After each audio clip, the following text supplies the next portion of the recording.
Hello student, हमारी YouTube पर जो टेस्ट सीरीज चलती है उसका अगला प्रश्न पत्र है। इसमें हमने क्वेश्चनों की फॉर्मेटिंग इस प्रकार से की है जो आपके आगामी लोक सेवा आयोग की परीक्षाएं हैं, दरोगा है या पीसीएस प्री है, उनमें ये आपके लिए बहुत लाभदायक हो सकते हैं।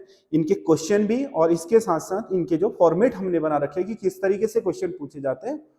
और इसके अलावा अगर आप पीसीएस का जो आपका एग्जाम है उसकी तैयारी करना चाहते हो तो हमारा ऑनलाइन बैच चल रहा है। आप हमारे ऐप एसएस स्टडी से उसे खरीद सकते हो। मात्र 1000 रुपये पर मंथ की फीस में है, जो पीसीएस के जो आपकी तैयारी करने वाले हैं उनके लिए बहुत जो बड़ी बड़ी फीसें ली जा रही हैं उसके मुकाबले ये कुछ भी नहीं है, क्योंकि आपका इसमें सिलेबस प्री के साथ साथ मेंस का भी बहुत हद तक कवर कराने का प्रयास हम कर रहे हैं डेप्थ में पढ़ा करके। और उसके अलावा दरोगा का तो चल ही रहा है, उसमें तो बहुत सारे बच्चे कर ही रहे हैं तैयारी ऑनलाइन। और उसके अलावा एलटी का अगर कोई ज्वाइन करना चाहता है तो वो भी ऐप से ले सकता है। तो ये आपका जो क्वेश्चन पेपर है इसमें आपके सामान्य ज्ञान के क्वेश्चनों को हमने लिया है। पहला क्वेश्चन है, कंप्यूटर हार्डवेयर जो सिलिकॉन का बना होता है और आंकड़ों को बड़ी मात्रा में भंडारण कर सकता है क्या कहलाता है?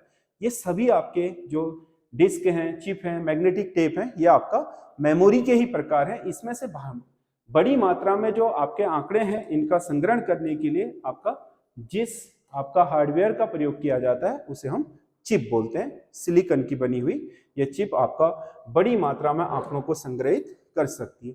कौन सा एक इनपुट और आउटपुट दोनों डिवाइसों के रूप में काम करता है? तो प्रिंटर तो आपको पता है आउटपुट डिवाइस है, स्पीकर भी आउटपुट डिवाइस है, स्कैनर इनपुट डिवाइस होती है, और जो मोडेम है मॉडिफायर डीमॉडिफायर। मोडेम आपका दो शब्दों से बना है, मॉडिफायर और डीमॉडिफायर, यानी कि आपको जो तार से जो आपके टेलीफोन लाइन है उससे जो सिग्नल आते हैं उन सिग्नलों को आपके डिजिटल सिग्नल में बदलना आपका इलेक्ट्रॉनिक सिग्नल से। और ये तो मॉडिफायर का काम है। और आपका डिमॉड्यूलेशन का काम क्या है? Modulation demodulation. तो डिमॉड्यूलेशन का काम है जो आप आंकड़े प्रसारित कर रहे हो उन्हें पहले डिजिटल से आपके पुनः आपके जो इलेक्ट्रॉनिक आंकड़े हैं उनमें परिवर्तित करना। तो ये जो आपका मोडेम है ये आपका एक प्रकार से इनपुट और आउटपुट डिवाइस दोनों का काम करती है। अगला क्वेश्चन है, कंट्रोल शिफ्ट तथा ऑल्ट की को कहा जाता है। हमारे जो कंप्यूटर कीबोर्ड पर कंट्रोल शिफ्ट और ऑल्ट की होती हैं इन्हें मॉडिफायर की कहा जाता है। मॉडिफायर की के नाम से जाना जाता है इनको। मतलब बहुत सारी चीजों को मॉडिफाई कर सकती हैं, आपके शॉर्ट में आपके चीजों को कर सकती हैं।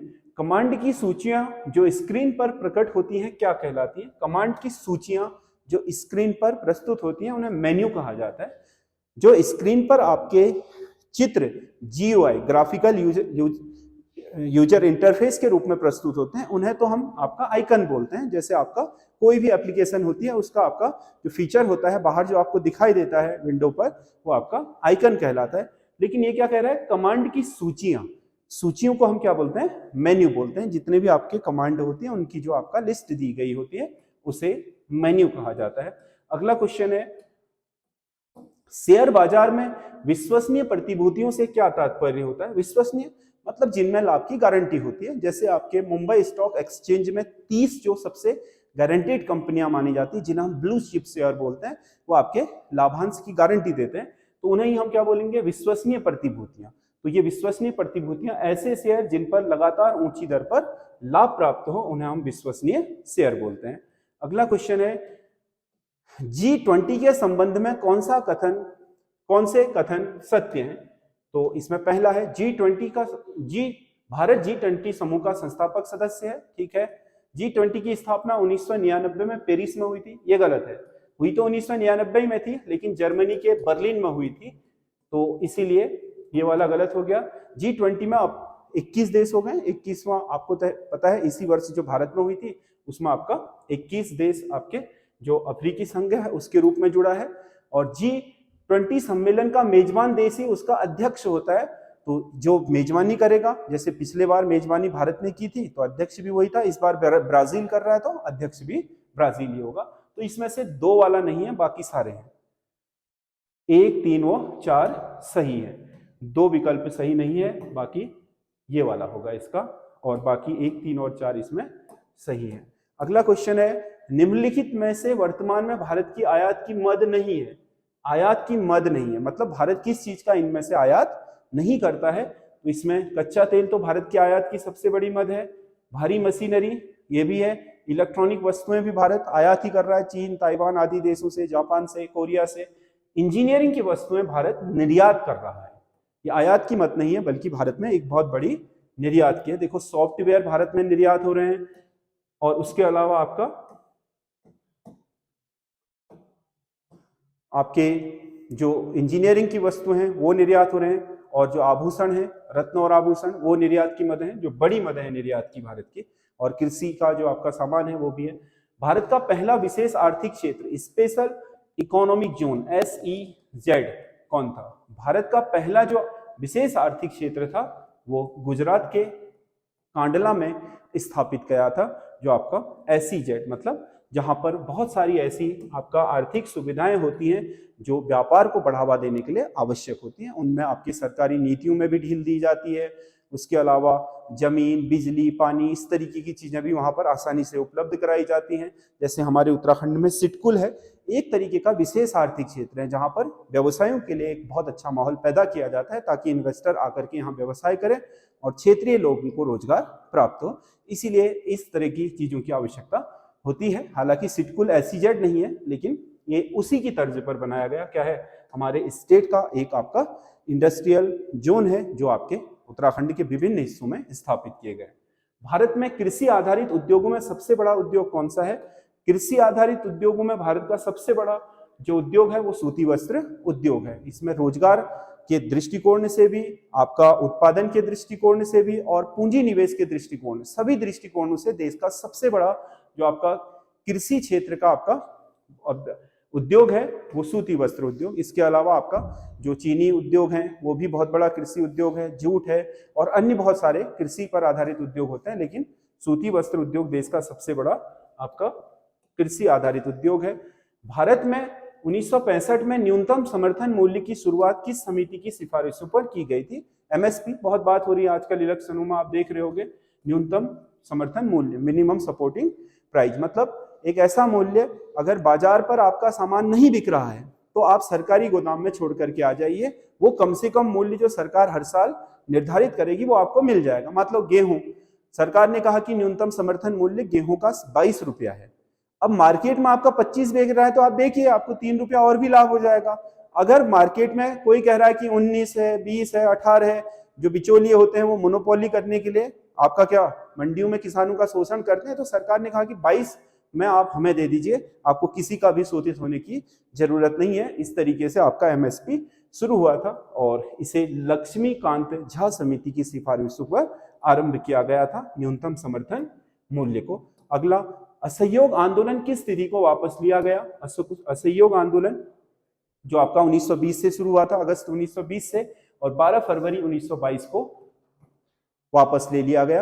आपको पता है चौरा चोरी में जो घटना हुई थी, उस हिंसात्मक घटना के बाद महात्मा गांधी ने डिसीजन लिया कि हम असहयोग आंदोलन को वापस ले रहे हैं। और आपका ये डिसीजन लेना उनके लिए काफी कठिन था, लेकिन उसके बावजूद भी देश में हिंसा ना भड़के, इसलिए उन्होंने इसे वापस ले लिया। आजादी के समय सर्वाधिक 286 रियासतें किस प्रांत में होती थी? आपकी जो रियासतें हैं मतलब वह क्षेत्र जहां पर ब्रिटिश शासकों का शासन नहीं रहा।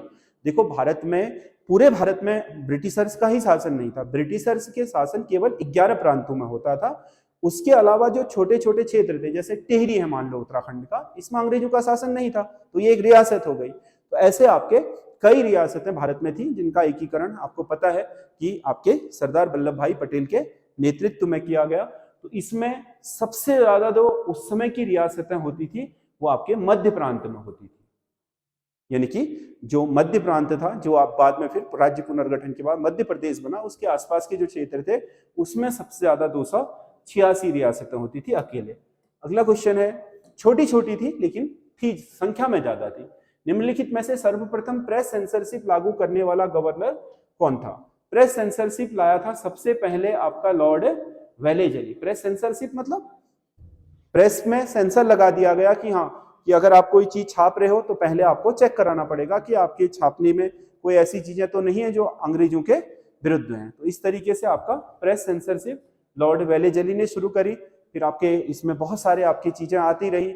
एडम्स ने चीजों को आपका एक बार और भी ज्यादा दुविधाजनक बना दिया। फिर चार्ल्स मेटकॉफ ने खत्म कर दिया प्रेस का मुक्तिदाता। फिर लॉर्ड जो लेटन था उसके समय बहुत सारे ऐसे नियम आए जिसके कारण आपके क्षेत्रीय भाषा में छपने वाले समाचार बंद हो गए, वर्नाक्युलर प्रेस एक्ट बोलते हैं।